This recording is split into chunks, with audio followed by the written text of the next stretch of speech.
Thank you, Chairman Cummings and Ranking Member Jordan, and thank all of you all for being here today. Ms. McClin, thank you for sharing your family's story and your experience as a mother and a grandmother. It's really heart-wrenching to hear. I'm so glad that the innovation and research is helping Jordan and giving him and so many other people hope. In your testimony, you discussed the importance of not finding a one-size-fits-all solution when it comes to treating patients. Can you talk about what this means for your family? Well, just for an example, Jordan has a rare disease that affects 1 in 5,000 boys. The drug that Jordan is trying right now is really only designed to help 8% of patients. So Jordan has a rare disease, and then he's a rare subset of that. So we have lots of drugs right now coming up in the Duchenne pipeline, and not just for Duchenne, but for lots of rare diseases.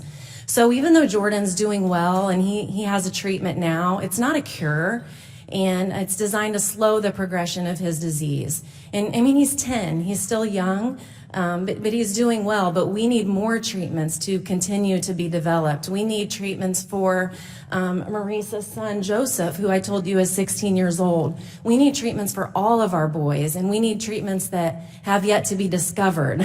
So innovation is so important to us, and it's not a one-size-fits-all. And like I said in my testimony, these are heart-wrenching stories that these other witnesses are sharing. I want to be careful that we're not meshing the two together, because something has to be done about this, right?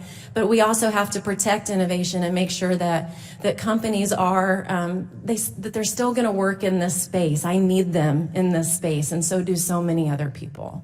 I think you hit the nail on the head with your comments there, and we all do want to do something. And it seems to me that you're buying time, and by the time your son is 16, you're hoping that it's been, changed even more. Again, it's so heart-wrenching. What suggestions would you have for Congress on how we can better encourage the innovation and reward it? I honestly don't have a big aha answer to that. I really just came here today to just remind you, as you're having these discussions, just remember to not make decisions if you're changing policies. Please do not make decisions that will impact the innovation and squelch that, because I think it is okay that companies are making a profit. How much? I don't know. I look at how much money, just in Jordan alone, we travel out of state. He's 2.5 years in, and for the first 2 years, we went out of state every single week. And we're just one, and he's one of 16 in this trial. And this is a small trial. Some clinical trials are much bigger than this. I just look at how much money, and I don't know how much, but I know traveling's not expensive. I think of the doctors, the nurses, the surgeries he's had.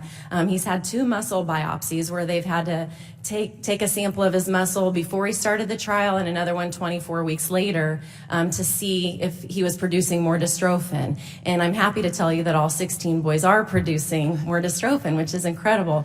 But when you think about the surgeon who did that, the nurses in the room, the scientists, the storage of those muscle biopsies, there's so much that goes in. There's a lot of expense that goes into clinical trials. And I just want to make sure we're not forgetting about this as we have these conversations. I think your grasp is great, and we can all learn from this. One of the hardest parts of my job is trying to see the unintended consequences of whatever we legislate or whatever we make as a law or a rule, because 5 years down, 1 year down, we may be dealing with something we didn't intend to happen. And so we're always trying to be so careful with what we do. Thank you very much for all of you for being here today, and I yield back my time. Thank you. Mr. Welch.